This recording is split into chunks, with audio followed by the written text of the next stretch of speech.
Une société de la région basée à Aubagne transforme des containers maritimes en fin de vie en lieu de vie, bureau, maison. C'est écologique, ça va vous plaire Eric. Aujourd'hui, l'intérêt est multiple. C'est ce que va nous expliquer dans un instant Laurent Laïc qui dirige cette société. Tout de suite, le reportage de Christian Pecci. À tout de suite. Fabrication de précadres avant-poste de menuiserie. Cela va servir à créer la fenêtre du conteneur.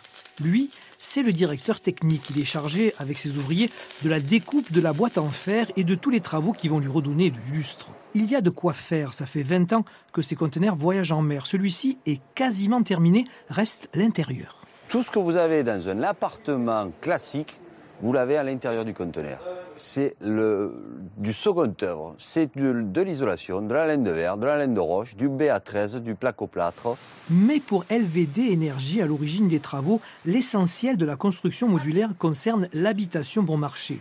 En 2015, à Lyon, elle livrait 10 logements sociaux à Habitat et Humanisme pour le plus grand bonheur de la locataire. C'est une très jolie maison parce que moi, au début, j'étais au foyer. Il y a une très grande différence. C'est vrai qu'on le voit du dehors comme un conteneur, mais à l'intérieur, comme une maison, comme toutes les autres maisons. C'est à Aubagne, à la Varap exactement, qu'est née l'idée, dans une entreprise d'insertion où l'on se soucie de la place des hommes et de leur accès à un toit. Pour cela, il fallait construire moins cher. C'est chose faite. L'intérêt, c'est de pouvoir produire un véritable logement moins cher, mobile, rapidement constructible et modulable. Et tout ça en utilisant des matériaux soit qui sont des déchets, comme le conteneur fin de vie, soit des matériaux biosourcés. Prix du mètre carré, 1 100 € hors taxe, soit 30% de moins que pour les constructions habituelles. Alors qu'au manque de logements sociaux en France, le conteneur recyclé devrait avoir un bel avenir. Laurent Laïc, 1 100 €, mais ça c'est pour la version haut de gamme. Exactement. Il y a moins cher. On peut faire moins cher, oui. Combien ? Donc alors, en fait, ça dépend des équipements qu'on va mettre à l'intérieur de nos containers, comme il a été dit ici. On peut tomber à des prix de l'ordre de 500 € du mètre carré, dès lors qu'on va aller viser un objectif de coût et donc de logement d'urgence ou de logement précaire. Alors vous êtes sollicité justement pour des logements d'urgence, on pense aux migrants. Voilà. Alors effectivement, actuellement, l'actualité nous amène à travailler avec un certain nombre de partenaires pour pouvoir proposer des produits qui soient très peu chers, modulables, transportables et adaptables à certaines populations. Alors, on parle de la population des migrants, bien sûr. On travaille pas mal sur Paris actuellement avec nos partenaires. On travaille aussi sur des populations précaires, comme la population des Roms, etc. Mais l'idée étant de donner un logement décent, confortable et pas définitif. Alors, pas définitif. On a dit transposable, modulable et transportable. Est-ce que ça suppose qu'il faut quand même un permis de construire ou pas ? Alors, ça dépend bien sûr des collectivités, mais effectivement, dès lors qu'on parle de logement, il faut déposer des permis de construire qui peuvent être temporaires. Oui.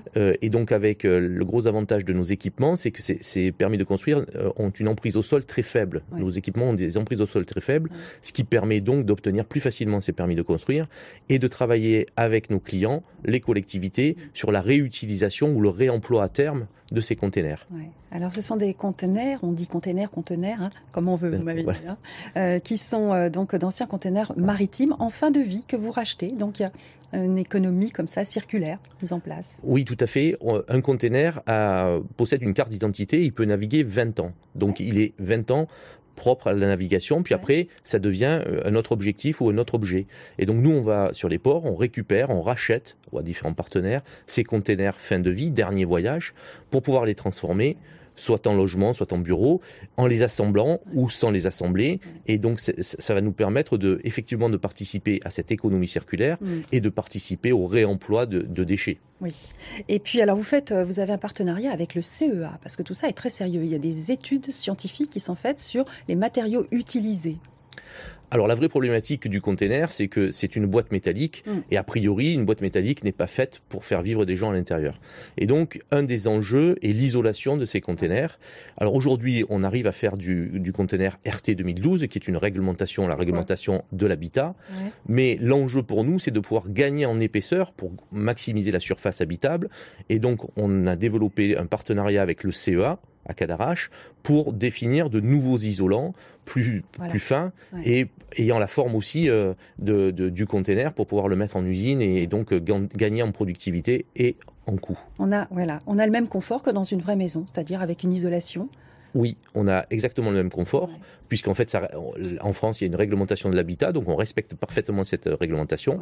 L'enjeu pour nous est bien sûr d'adapter ces isolations et trouver de nouveaux isolants pour que ce soit parfaitement adaptable aux contraintes d'un conteneur. On peut avoir une cheminée dans votre conteneur ?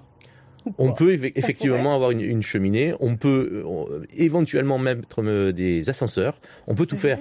Après, effectivement, quand on parle de coût, il faut bien toujours regarder quel est l'objectif que l'on recherche pour pouvoir adapter le container à l'objectif recherché. Et puis la livraison d'une maison en combien ? 1 mois, 2 mois, enfin un record.